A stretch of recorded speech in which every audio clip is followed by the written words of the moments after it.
How's it going, everybody? It's Carlos, one of your hosts of the Bring on the Blitz podcast. I'm joined here, like I am every week, with Rios. How's it going, Rios?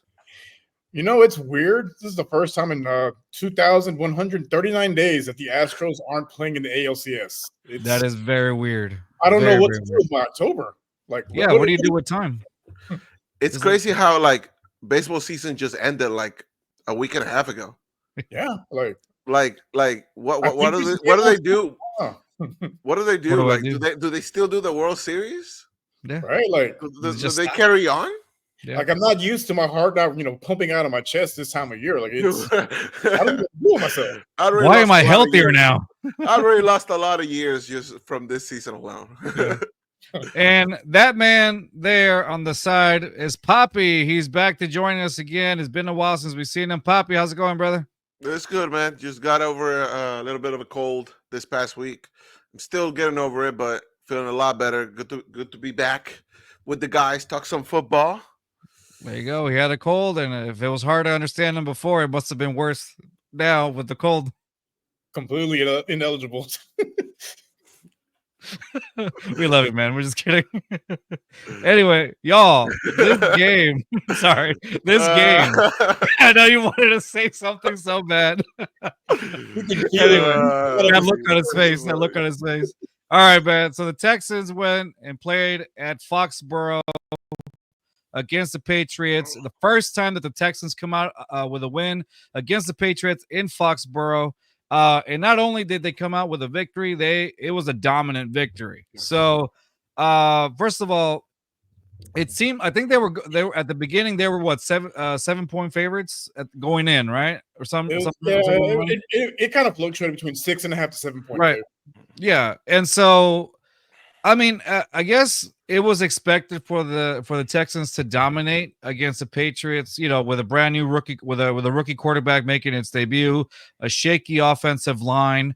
The defense was probably what made the Patriots basically stand out a bit. They do have some key players on their defense, but overall, I mean, it wasn't enough for the Patriots to get that close. Rios, I'll start off with you. What is something that you saw from the Patriots that kind of exposed a little bit of a weakness on the Texans?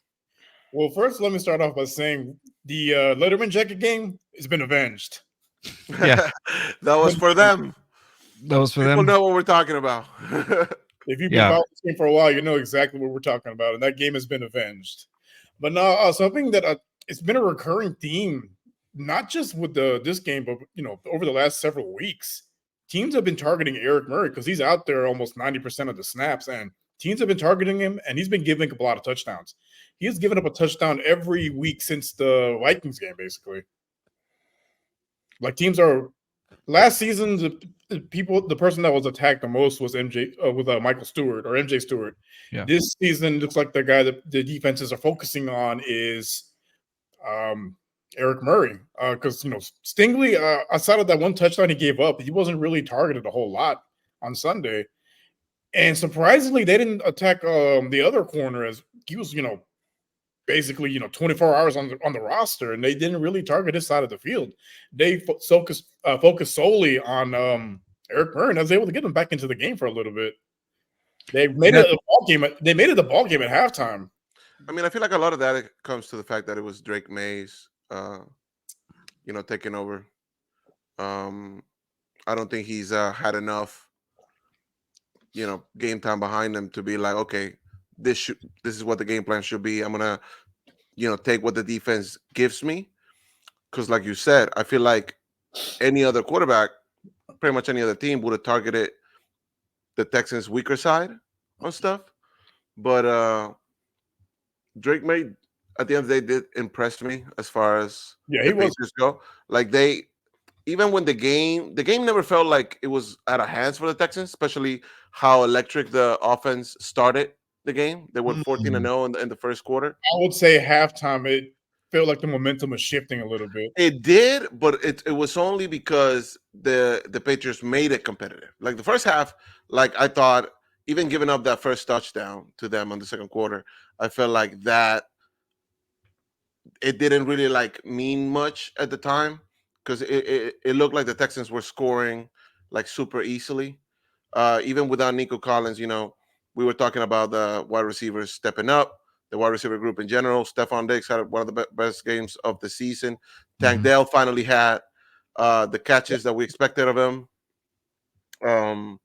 Just overall, the offense looked a lot more solid. I don't know if that has to do with just them finally getting it together. I don't think Nico uh, is the problem or anything like that. Like I feel like the whole offense, Nico has been excellent all year, and the offense. Yesterday, I almost said today.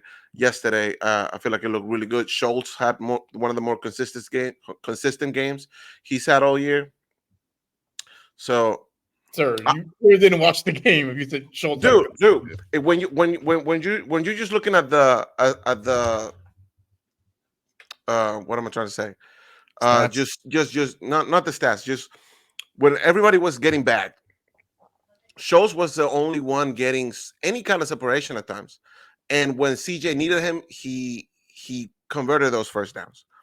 That's what I mean when I say consistent. Because lately, like whenever everything has been back and Schultz becomes the only option, it was always either the offense, the O line crumbling, or it was Schultz dropping a pass. I felt like this one was a little bit of the Schultz of last year, where he was just a little bit more consistent.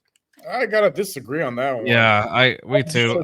Besides the interception, he missed a couple of easy blocks where CJ got. As far as blocking, he wasn't here to be a blocking tight end. But if that's your job as tight end to block, correct. But as far as offensively goes, I feel like it was. So I'll go with that. To prove your point, that's actually the guy that I was gonna put my area of concern in, Dalton Schultz, because the blocking, like Rios mentioned, and then also, I mean, his catches against the Patriots. I mean, it wasn't really much to talk about. I mean, he had 8 targets and he only caught 4 for 27 yards, and that was it.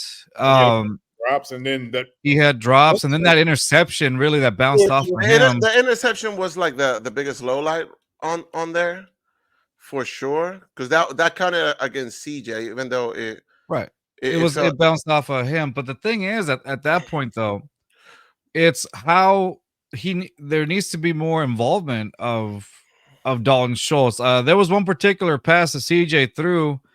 I could agree that it was a little bit overthrown to Dalton Schultz, but man, that would have been a great, how do you call it? I think it was a third down, and then they didn't convert because of it, and he just like reached out, but it almost seems like there is not that much of a drive in him right now. Well, I feel like the whole offense has struggled.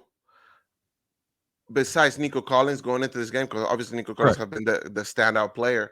Mm-hmm. I don't know if it's in the offseason talking about all these weapons that the offense is going to have with CJ and everything. Is having too many weapons a bad thing? Like, is the offensive coordinator struggling to get everybody involved?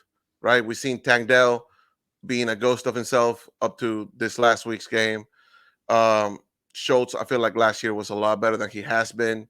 Obviously, adding Stephon Diggs, you're trying to fit him into the offense somehow. I feel like Schultz with the drop balls or whatever, that's the vintage Schultz that we've learned to. That's the version of Schultz that it's on this team, even from last year. But I feel like overall the offense, they're still trying to gel. Yes, probably. They put up 41 points is the best the offense has looked as far as like everybody, getting on the stats and on the stat sheet, everybody having a good game per se, but it's still not fully there. You know what I'm saying? And, there's been a lot of like discord about Slowick and the play calling and everything. And it is the New England Patriots who we all expected the Texans to come out on top. Even though it was at New England. but it's still a long season, man. It's still a long season, so I'm not willing to write off Schultz completely because this is the type of game that I'm already used to him having. Last year the drops meant we were losing games because he was dropping like crazy balls when we were losing games. When he's dropping balls when we're winning, like I'm not tripping as hard as you guys make it seem. But that's the thing; it becomes a habit. It becomes a habit, yeah. That's like I said. I mean, it's an area of concern for sure, but I'm a lot more happier thinking like, okay, if Schultz isn't the guy today, we got Diggs, we got Dell, we got pretty much like a whole plethora of offensive weapons. Right, but when like on the New England game, there were times when Diggs was covered, surprisingly, when Tank was covered. When they did a great job at locking down those receivers, at the end of the day, you have to go to your tight end. Yeah, but it was never like it was never competitive. It never felt competitive. Like you look at the Cowboys and Lions game. They were beating them so bad that we're throwing balls to the linemen. Yeah, like the day I see Laramie Tunsil catching a pass, that's the day. He'll get a flag for some reason. False start. Ineligible receiver downfield. He'll be that up because you see the innovation with the Lions have on offense, and then you look at the Houston offense. It's night and day. Like they open up the playbook, and here in Houston, it's like Slowick is kind of hesitant to kind of keep his foot on the gas. Like I want you to bring up your point, Rios. Yeah. So he said, it feels like he takes his foot off the gas too early, and it allows these teams to get back into the game. Like all the games that they've won this season have been, one-score games because kind of let teams stick around for a little bit. And like he brought up a good point, like the Patriots of the old, when they had Tom Brady and Belichick, they never took their foot off. They never took. They would beat you down, and they would send you home crying, dude. They were there for the full 60 minutes, and with Slow, it seems like once they get like a 1 or 2 possession lead, he kind of takes his foot off the gas and halfback dive, 3 times in the punt. And a lot of the Patriots, like I said, at halftime, it was a 1-score game. And they got the ball back in the second half. If they had scored a touchdown on that first drive, we're talking about a completely different ball game at that point. But, luckily the defense was able to create a turnover and create a short field, and they were able to essentially kind of put the game away at that point. Yeah. The conservatism, I agree with you on that one. The conservatism has become a problem. Because it becomes too predictable. It happened with Gary Kubiak at one point when he was here. It happened with Bill O'Brien when he was here. It definitely happened with David Coley. And so and of course with Lovie Smith, it seems like a recurring pattern where the predictability comes into play. I mean, I'm sure it happens to everybody, but at the end of the day, with a lot of the first down run, second down, run it again, and then third down, CJ Stroud, bail the Texans out. Yeah. That's the recurring pattern that has been going on. No one got me. CJ got me on third down. Right, and so it's like how much of a say does D'Amico have on that? He calls because he's already week 6 coming up, right? Mm-hmm. Week 7 coming up. Week 7, and we've been talking about how like lackluster the offense has been, besides Nico Collins. And like you said, every time the whole reason Nico Collins has been having such a good season is because CJ Bellows on third down, throw for 45 yards to Nico Collins, like over the top type of thing. Basically, like most of CJ's touchdowns and came on those third and long situations. But you can't always rely on that because eventually teams are going to start. A lot of teams, like CJ had mentioned in an interview a couple weeks ago, a lot of teams are playing like to cover 2 to take away the deep shots. And come the playoffs, like it's a whole ball game. It's a different ball game, dude. And you're gonna play the best defenses then, like back to back to back to back. Yeah. So like what is there to change now? Nico comes back in a few weeks. Joe Mixon looked excellent. He was a game changer for the offense. I think without Joe Mixon, they probably lose that game. Yeah. Most definitely. The run game had a lot to do with it. So even Pierce got a touchdown. Well, that's the thing. So now that we're heading into that, we talked about the areas of concern with the Texans. different areas. Rios, you mentioned again to recap it. You mentioned Eric Murray being Yeah, he is being been the whipping boy basically. Like teams are coming after him week after week, and they got to figure something out. And it takes me back to the offseason. You had a guy like Justin Simmons that was right there for the taking. Yeah, addresses a need that you have at the safety position because Jimmy Ward. I love the guy, but he's hurt every year, and he misses at least 4 or 5 games a season. Like you have to have a backup plan, and Justin Simmons was right there for the taking. So let me add on to that really quick. You mentioned how Eric Murray got basically bullied. He keeps getting bullied. But he's getting touchdowns every week since Minnesota. So with the loss of Kamari Lassiter, which I know they say it's a little bit, but it seems like it may be a little longer. What'd you say? It was like 4 to 8 weeks or something like that? 6 somewhere on the lines. I can't remember what the injury was, like but 6 to 12 weeks, something like that. 6 to 12 weeks minimum, but I think it's more of like probably a year injury. So he's basically just out for the season. Like basically, it's unconfirmed yet, but it's said from when I'm not a doctor, I don't have a medical degree, but from when reading up on it, yeah, crazy, right? This guy here, huh? Yeah. You wear glasses. I thought that meant. Yeah, I know that they're not real either. Anyway, it's a fashion statement. It's just a fashion statement, guys. Yeah. Anyway, so it's not working, by the way. It's not working. It's really not. Yeah.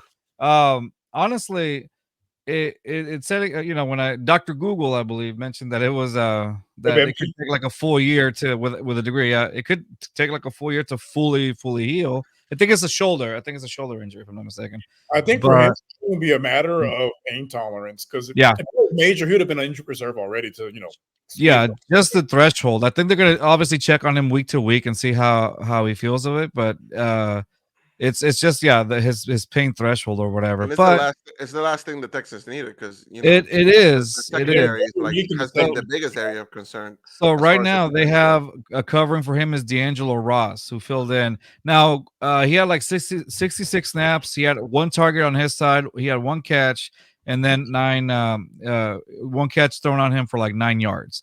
Now it seems like lockdown, right? But you got to understand. This was Drake May playing, his first year. So that doesn't mean that next week against Jordan Love, he's not going to get targeted as much. You know what I mean? Oh, yeah, he's definitely. You're definitely that to me is going to be an area of concern because now not only do you have the safety position, which is already an area of concern. Now without Kamari Lassiter, now you have another area of concern, and that's that's where you start taking deep shots to. On that side, and then yes, Derek Stingley, as great as he is, he's been outstanding. He does have a few. He can't cover the whole field, and he's human. Yeah. He is human. He got. Let's be honest. He got cooked. He got cooked on that play.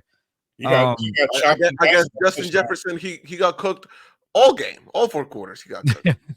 So that's what I'm saying. So honestly, that to me is probably a big area of concern as well. Because. Again, while he probably wasn't targeted as much with Drake May because, again, rookie quarterback making his debut, you definitely know that going down the road, Lamar Jackson, Patrick Mahomes, the Jordan Love, they're going to take advantage of that. Even Joe Flacco for the Colts, maybe, might take advantage of that. Yeah, Joe Flacco's going to take advantage of that. Like, it's going to be an area of concern coming up. I'm calling it right now. Lock it in. Locking it in. Packers, Texans is going to be like a complete shootout. Really? Dude, I think we're talking like 40 to 38. No defense. No defense. Defense exits the chat in that game. Because you know Jordan Love is going to throw that ball. Oh yeah. Over the top, 100%. And CJ is going to have to do the same in order to keep up. I think the Texans is going to be playing from behind. Last year against Tampa Bay. Where it was back and forth. I feel like the Texans are going to be playing from behind a lot. So it's going to be a lot of CJ throwing the ball in order to match Jordan Love. All right.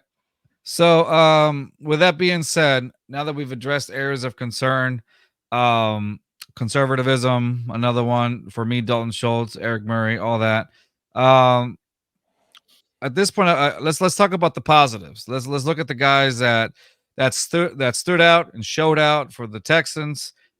Who's getting their flowers? So Rios, I'll start with you on this one. For you, which player or players showed up for you? Who who gets their flowers from you this week? Well, as far as player, the Terminator, Will Anderson, he was a one-man wrecking crew out there. Yeah. Like the way he had 3 sacks, he had a tip pass led to an interception. He was looking like J.J. Watt out there. Like he was having a game. But the defensive line as a whole as well, because Daniil Hunter was real key in getting that turnover that basically kind of saved them. Because like I said, that if the Patriots drive down the field, it's a different ballgame. At that point, it's tied 14-14. But luckily he was able to get that strip sack and kind of saved the offense a little bit because they were in great field position at that point.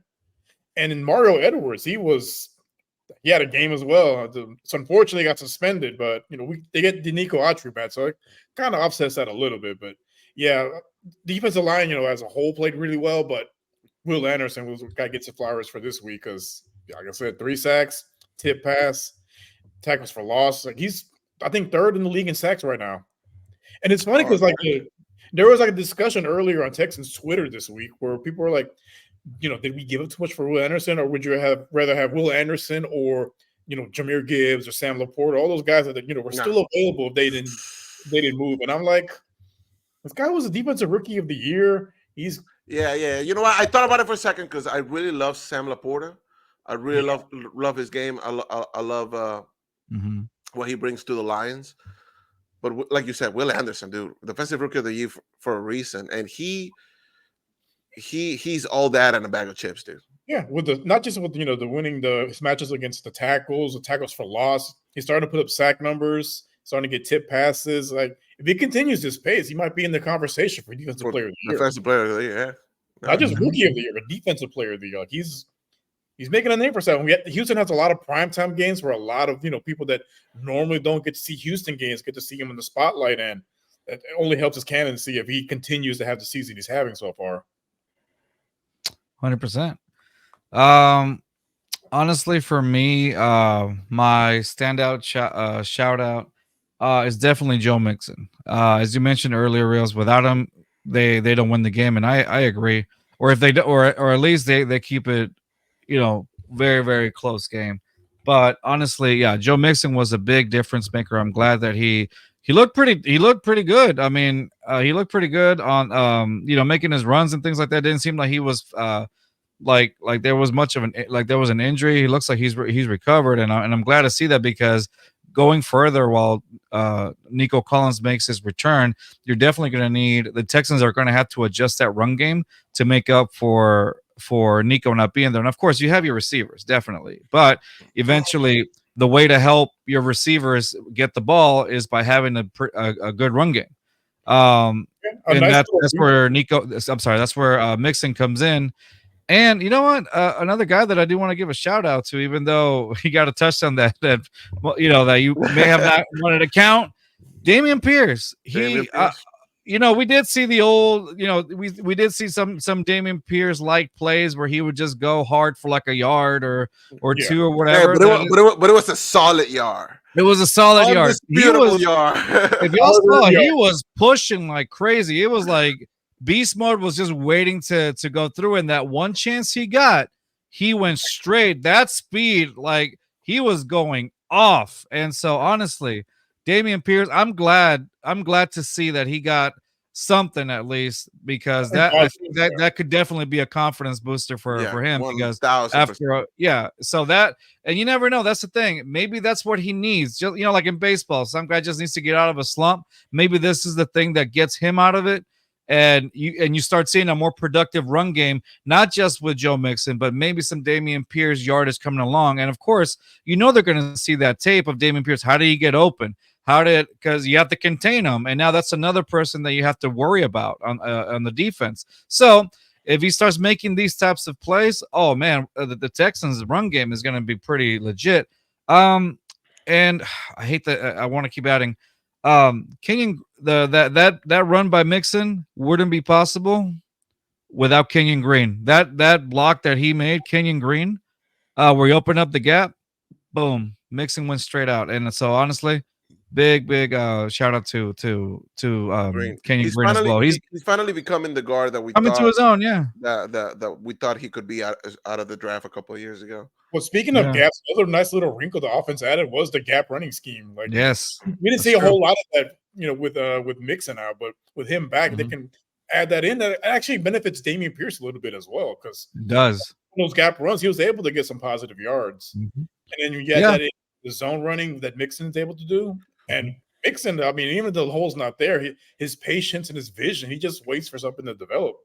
And that's the thing; he's got to be patient. And I think that's we talked. It sounds like a broken record, but I think with Dameon Pierce has always been the lack of patience. He just wants to go and push whoever is like right in front of him, and and that's been honestly the problem. He can't really see that. And with Mixon, like you said, Rios, it's patience. It's almost like when Arian Foster, Arian Foster was the most patient guy you saw back in the backfield. He'd wait for the hole to open up and then she would take off 10, 15 yards down the field, and you always saw him. So honestly, I was happy to see Damien get that. So I'm team Dameon Pierce. So I was rooting for him. Papi, what about you, bud? Who's your standout shout out guy or players, whatever?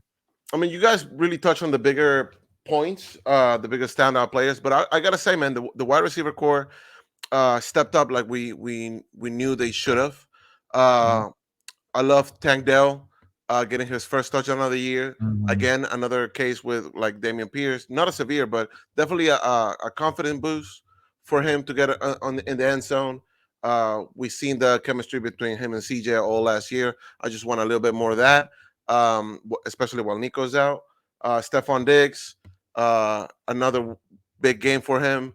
Honestly, dude, the fact that we can lose one of the best wide receivers in the league, top 5 wide receivers in the league to an injury, and we still got Diggs and Dell right behind them, ready to pick up the slack and get involved in the touchdowns. It's insane. As a Texans fan, since the Andrew Hopkins, I haven't seen like great wide receivers in this team since then.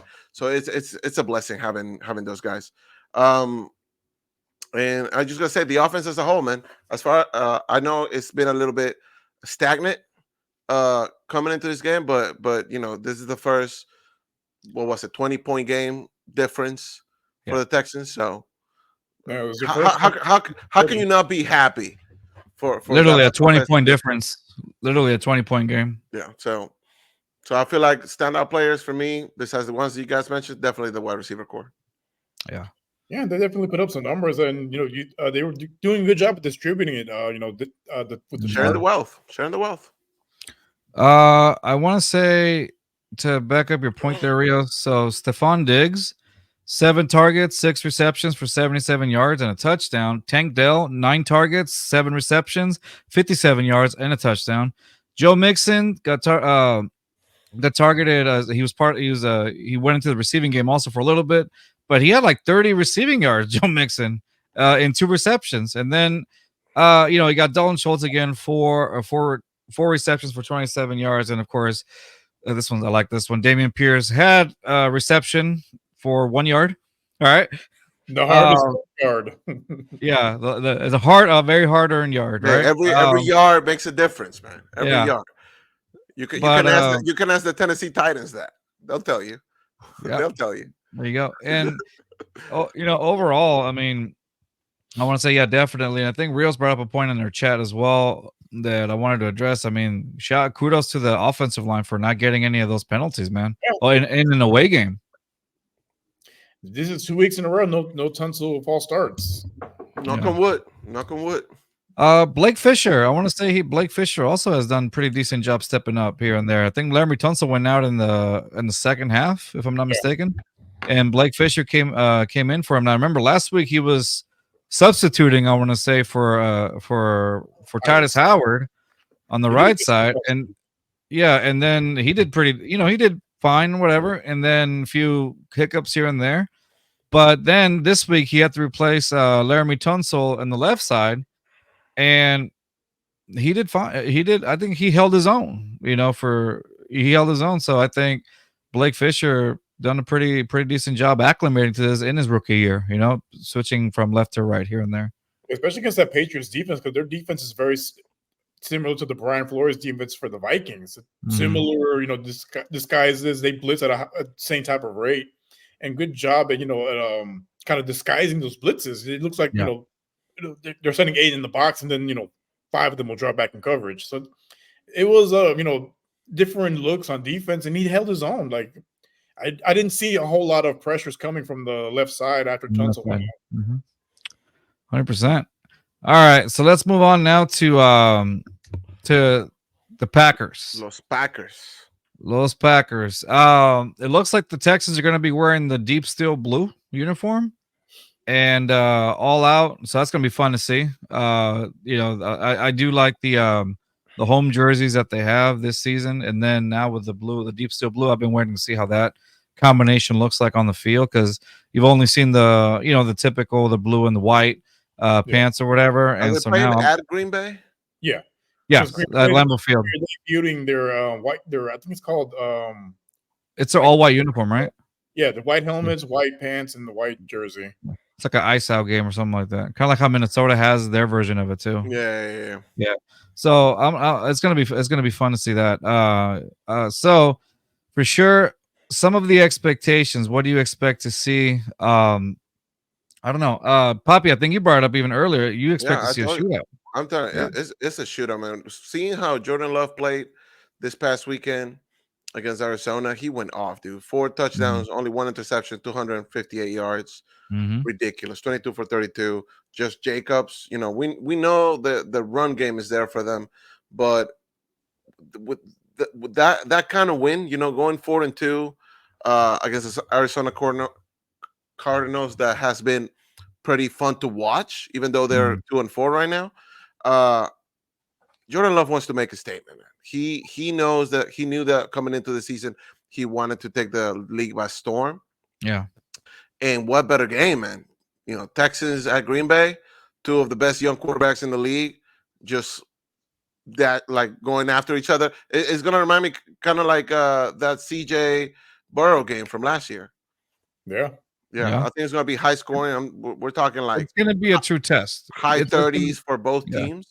It's going to be a true test for the Texans. Really, they're gonna that run game has to be like extraordinary if they want to be able to. It has to be almost perfect, which is ridiculous. Yes, which is a concern. We know how the Packers offense has been, and if the Texans start on the back foot, they're gonna have to play catch up, and they're gonna have to climb a mountain. Really, in order to come out on top.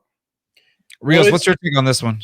It's a clash of different QB styles. You got Jordan Love, who's more of a gunslinger, flings it a lot, but also leads interceptions. And then CJ, who's a little bit more methodical. He's a very, very disciplined. He's not gonna have a ton of deep shots, but basically a death by 1,000 cuts with CJ, like just precision. So it's going to be interesting to see how these defensive coordinators kind of game plan against the other quarterback.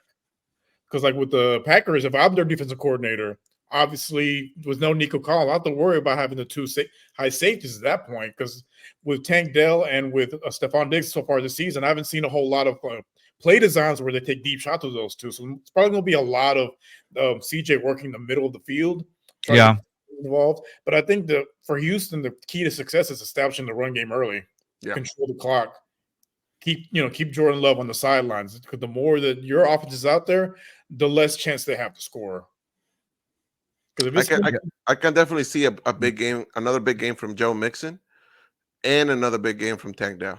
Honestly, they gotta work some deep shots of Tank Dell, because we saw last season when he was playing on the outside. He's got the speed, exactly. If you just hog the sideline, he's got the speed, he's got the acceleration and the agility to create separation on the very last second. And kind of like you said, CJ is a very methodical quarterback. He will put the ball exactly where you need it, exactly when you need it. And Tank Dell, I feel like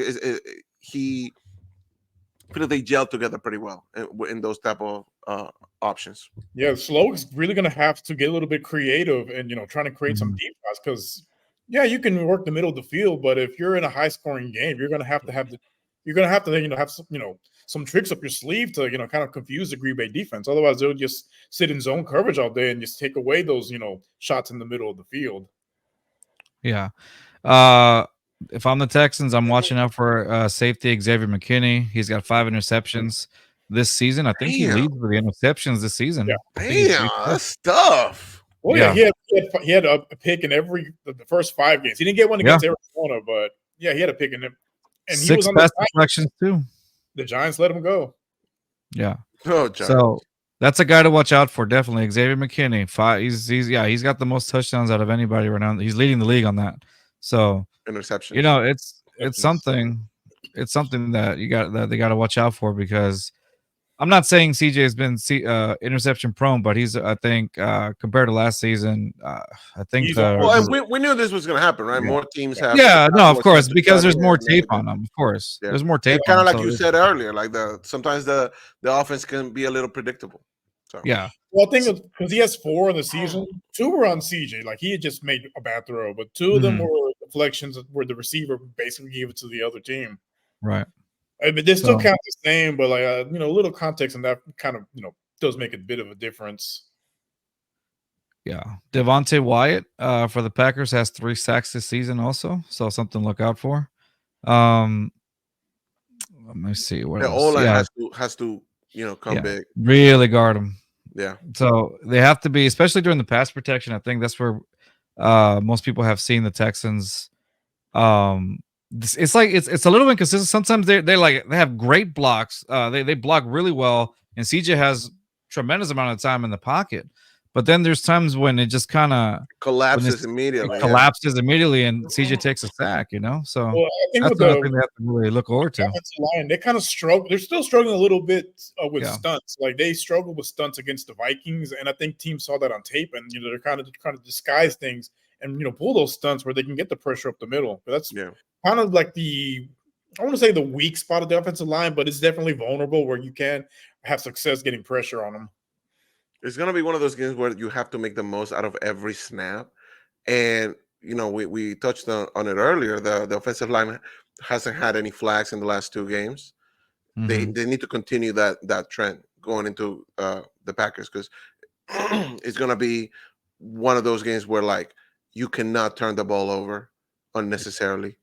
Like, you just can't. Because, like you said, the more times Jordan Love has the ball in his hands, the less likely the Texans are gonna be able to like come back from that deficit, because I really strongly believe that Texas is gonna play from behind on this game. Green Bay Packers looked insane. Yeah, they have one of the higher scoring offenses. They have to play disciplined football. They can't shoot themselves in the foot. Yeah, you guys remember that scene from Remember the Titans when Denzel is giving that speech like, we're gonna be perfect in every aspect of the game.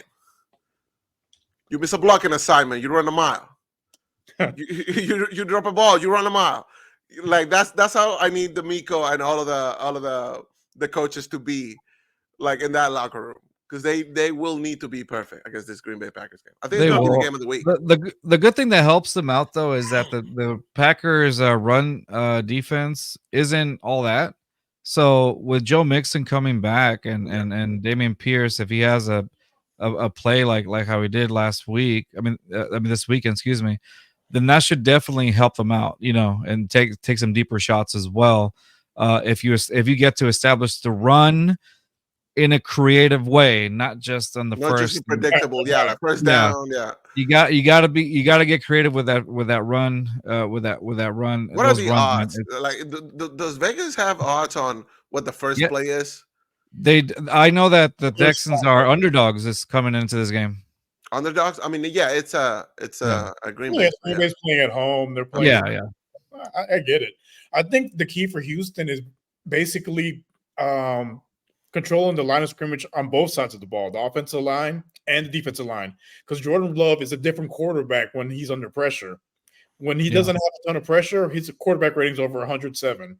But when he has pressure in his face, because like I said, he's a gunslinger. He's going to be slinging it down the field, but he is prone to errors. And if you get some pressure on him, his QB rating drops down to I want to say it was like 63.7. That's a huge drop playing when you have pressure in your night face. and day, basically night and day. So they get pressure on him. They can force him into mistakes. And like, kind of similar to what they did with the Patriots, short fields, easy touchdowns. The one thing that the Patriots do, that the Green Bay Packers defense has as an advantage is obviously the interception rate. Xavier, like I said, having five interceptions.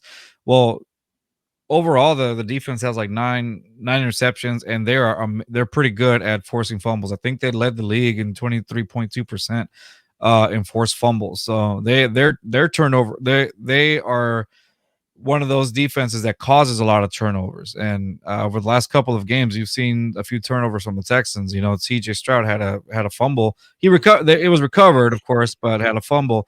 Two games in a row, really, because it happened against the Bills as well. Where yes, they got to the ball, they poked it out. So it's something. Ball security is going to be a big concern also for the Texans against Green Bay, because again, they force a lot of fumbles. They're good in the interception game.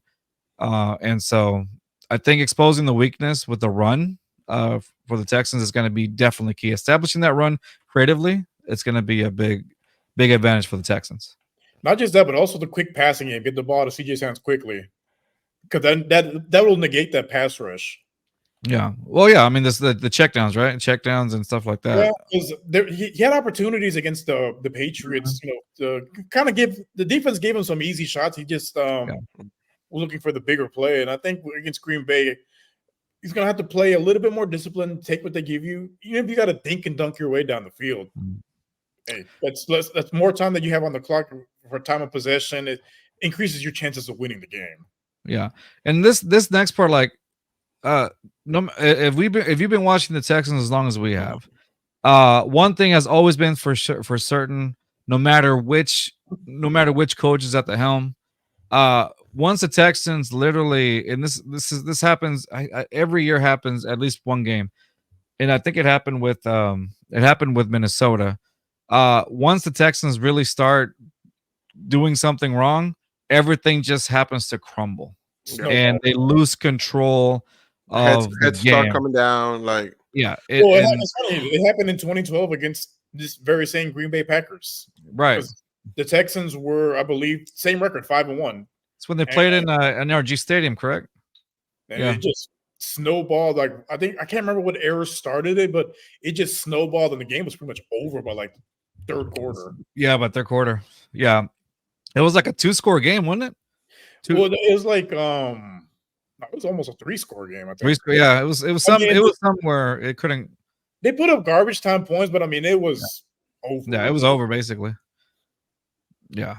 No, 100%. So I think being disciplined, right?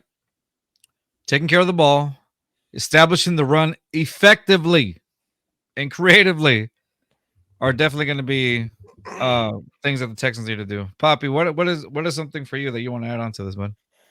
I mean, speaking about the run, man, I know that I'm looking at the stats over here. It looks like the Green Bay Packers are like top 8 on run defense this year so far. And we know that the run has been a struggle for the Texans. So it's like kind of adding to your point, man. It's something that they're going to have to get creative with it, because obviously the Texans have become very predictable when it comes to their runs. We have a good game from Joe Mixon one day. We have a good game from Cam Akers one day. But we don't have like a consistent like runner games from anybody consistently getting yards on the run. The offensive line has been better. Like, their blocking has been a lot better. It's just the other team's defense tends to be what does us in.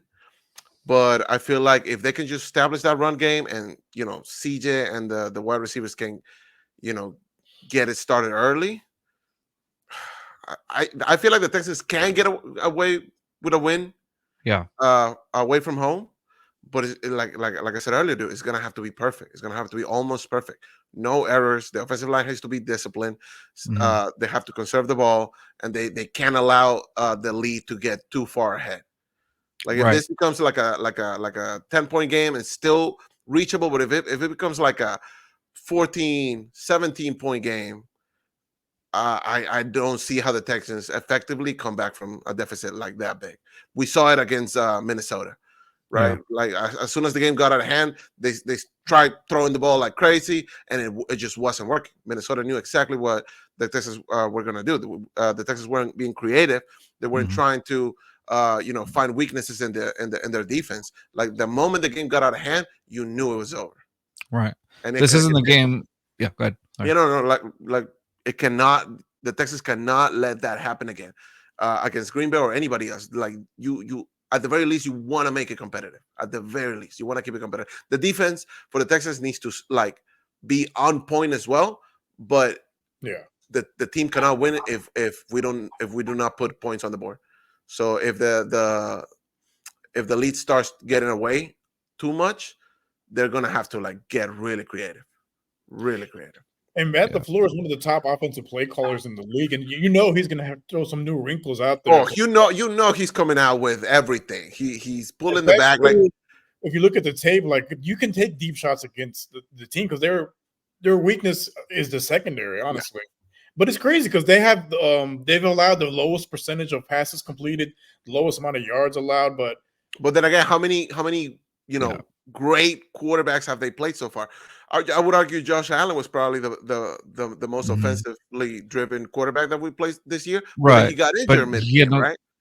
And then he had no receivers either. Yeah. That as well. Like Jordan Love and this offense from Green Bay is going to be like the biggest test so far. Besides Minnesota. Besides Minnesota and Sam Arnold, suddenly becoming Drew Brees out of nowhere. I'm still pissed about that game, by the way. Yeah. Honestly, if let's go around to end this up. Let's go around to score predictions. I feel like we talked about the expectations, what the Texans need to do in this game. So honestly, I agree with you with you guys being a shootout. I don't know. I honestly on this one, I don't think the Texans come out with a win. This feels for a game where the Texans don't come out with a win for me on this one. I'm gonna say, if I'm predicting this correctly, I'm gonna say 20. I'm gonna say it's still a shootout, but it's a close shootout. I'm gonna say 30-27. Green Bay. Rios? No, I agree with you. I think just Green Bay's playing at home. They're playing really great football at the moment. I think it's going to be a shootout. It'll be close, but I have a little bit higher scoring. I have Green Bay winning it 45-42. Oh, damn. Okay. Papi comes in 98, 98, 97. 1,045. Can we break the 3 digit? My dog. I think I'm going to be in the middle. I think it's going to be like a 34-37. I think it's going to come down to like a one possession, probably a field goal. But it's going to be high scoring. We're talking like, 30-something, 30-something. Okay. I do believe.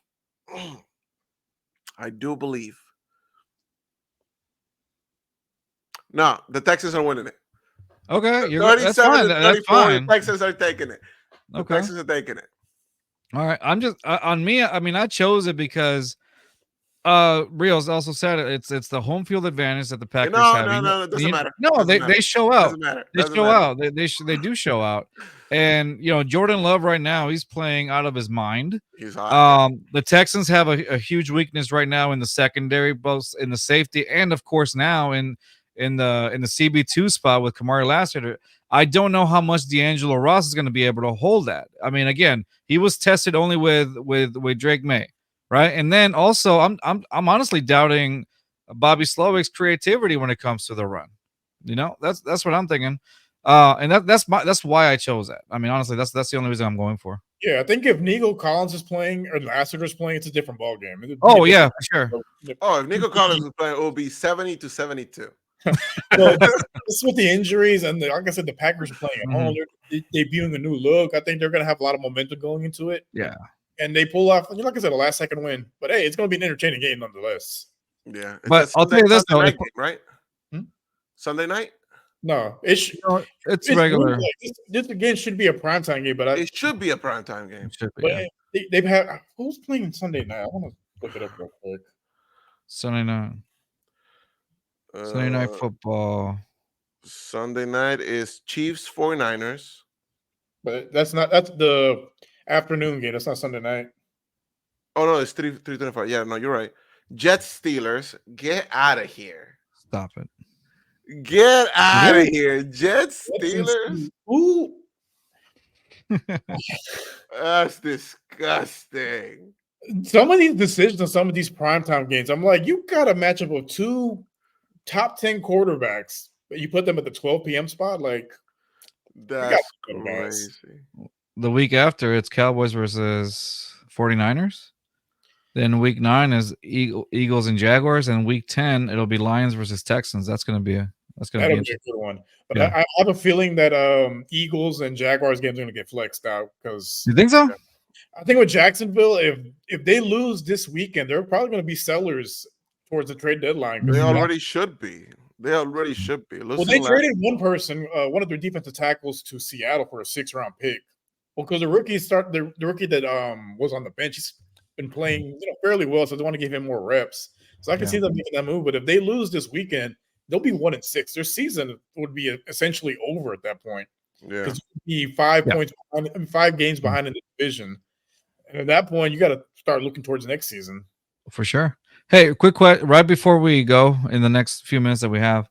Okay, we saw that the Lions blew out the Cowboys. Okay, hold it in. Now, what's going on with the Cowboys?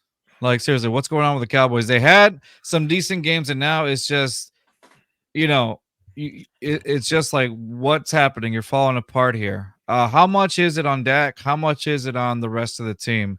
Hold it in, Rios. Papi, you go first on this one. What do you think? It's easy to blame Dak. Okay. It's easy. Everything aside, I do not think Dak is a bad NFL quarterback. Right? I do not think so. No. Is he a little overpaid? I feel like most of the quarterbacks in this league are overpaid. Right. I feel like Dallas, the whole team, I just don't think it's built very well. Okay. Obviously, there's a lot of talent there. It's just CeeDee Lamb. CeeDee Lamb is probably top 2 wide receivers right now. He's in the conversation. I mean, he's top 5 for sure. Top 5 for sure. Yeah. But he slowly cemented himself as a number 1. Yeah. And like I said, there's a lot of talent there. It's just like they just can't seem to get it together. And this has been the story of the Dallas Cowboys for the last, since I've been watching football, right? Last 30 years, honestly. Mm-hmm. But it's just like I don't like it. The media is gonna blame Dak. Everybody has been blaming Dak for years. Right. Yes, when it comes to the playoffs, he ends up choking. We've seen it time and time again, to not blame him. But normally during the regular season, they are like somewhat decent. Dude, the fall from grace needs to be studied. It is ridiculous how bad it's been. I understand that the Lions have been outperforming themselves. Well, they've had a slow start to the season. I think this was a get-right game because they've been but with what they did last year, I feel like there was going to be a little bit of a hangover period, with how well they played last year. But going into this game, I thought it was going to be. I didn't think it was going to be like that bad of a beat down. Yeah, I thought it was going to be. I didn't think it was going to be super competitive, but it would have been like maybe a 1, maybe a 2 possession game. That was bad. It's like they kind of gave up towards. They completely gave up. They completely gave up. I didn't see a lot of intensity in Dallas. Whatever the culture. The Lions left points on the board. It could have been a much bigger, higher score. Whatever the culture they have that they're trying to implement over there, or the culture that they whatever vision they have, the players are not bought in. Yeah, no. The players have not bought into it, and I don't know if that's just down to the coaching or if it goes all the way to Jerry Jones. I don't understand. I don't know how Dallas fans feel about it. Oh, we know how they feel about it. But like, as far as where the blame goes, because the media is going to point it at Dak 1,000% of the time. I think that's a little bit unfair, but he hasn't been great either. I mean, when you're the highest quarterback in NFL history, you're going to get deservedly so a good chunk of the blame. But no, it's not his fault that he's getting that amount of money. That's just what the market is. I think these GMs need to stop overpaying these. Let's be honest, average. We've been talking about it for months. Like guys like Trevor Lawrence and Dak Prescott. Those two should not be the highest. Look at Deshaun Watson. He got the back to go to the Browns. And he has been awful. Yeah. That has been historic. That should be studied. How that whole trade, the way that Nick Caserio just fleeced the entire Browns organization needs to be studied. I feel like the Browns fleeced themselves. They did. It's going to set them back a few years. But now going back to Dallas, I mean, there's not one single thing or person you could blame. It is a collective effort of just everybody gets it. He's right. I mean, everybody. The water boy, the cheerleaders. It starts. Nobody's safe. No intensity of rushing over and hydrating the players. Right. No, it starts with Jerry Jones, the general manager. The roster construction is puzzling to say the least. I remember in the offseason, he was, telling the media that, they're all in this season, but they didn't sign. He says that every single year. Their first free agent signing was the long snapper. And then you have, a bunch of running backs that were free agents. Didn't even, have any of them in for a visit. You have Derrick Henry that lives in Dallas. He was right in the backyard. Didn't even bring him in for a private workout, nothing. And he goes to Baltimore, and he's going to be leading the league in rushing more than likely. Yeah, he's on pace for 1,900 yards and 26 touchdowns. He's getting a touchdown pretty much every single game. Yeah, ridiculous. Automatic touchdown right there. Like, is he 31 already? No, he's still 30. He's just 30. Like, they didn't upgrade the running back room. Like, their big free agent signing for running backs was Ezekiel Elliott, and he is a shell of his former self. Yeah. All right. He hasn't been getting touches. He hasn't looked effective running the ball. And behind him, I mean, you got Deuce Vaughn, and then I can't remember who the other running back is, but it's not. It doesn't matter. It doesn't matter when it comes to running the ball. Nobody's willing to step up. Nobody. And then you have, a good chunk of the salary. You have $60 million going towards that. You got 34 going to CeeDee Lamb. I mean, he deserved to be paid. So, like you said, he's a top 5 receiver in the league. But you have almost $100 million of cap space tied between two players. It's kind of hard to build a roster around that. Yeah, exactly. Like, their window it's similar to Houston. Their window is when your rookie quarterback is on his rookie deal. Because once you pay your quarterback, that's 25% of the cap right there. Mm-hmm. It makes it that much harder to build a roster. I think you're right. It's 100% collectively, but it starts them from the top. I think Dallas Cowboys fans and a lot of Dallas Cowboys fans and fans that are not, people that are not Cowboys fans can all agree. I think it's time for Jerry Jones to stop being GM and let somebody else run it. That's how it is because it starts from the top. After that, how old is Jerry Jones? I'm about to look it up. He just turned 82, I think. Yeah, it's funny. The biggest home loss in Cowboys history happened on his 82nd birthday. 82nd birthday, 82 years old. All right, y'all. Well, it's time to wrap it up. Honestly, guys, check us out next week every Tuesday. These episodes will be premiering around your lunchtime. And if you don't want to see our ugly mugs, of course, you can follow us on you can listen to us on Spotify as well at B Blitz Pod or Bring on the Blitz podcast. And like it says at the bottom, subscribe to our YouTube channel at B Blitz Pod, like it says at the bottom. And again, follow our Instagram account at B Blitz Pod and our X account again with the same exact tag B Blitz Pod. And of course, all of this is part of our Esquina. Follow our Esquina network at our Esquina right there on their X account and of course on their Instagram account as well at our Esquina. And of course, big shout out to our friends at the Full Seam Ahead podcast, providing you with some of the greatest MLB content out there. Don't forget to check those guys out. And of course, any Astros updates, they will have them also on there as well. That's going to be it for us this week, guys.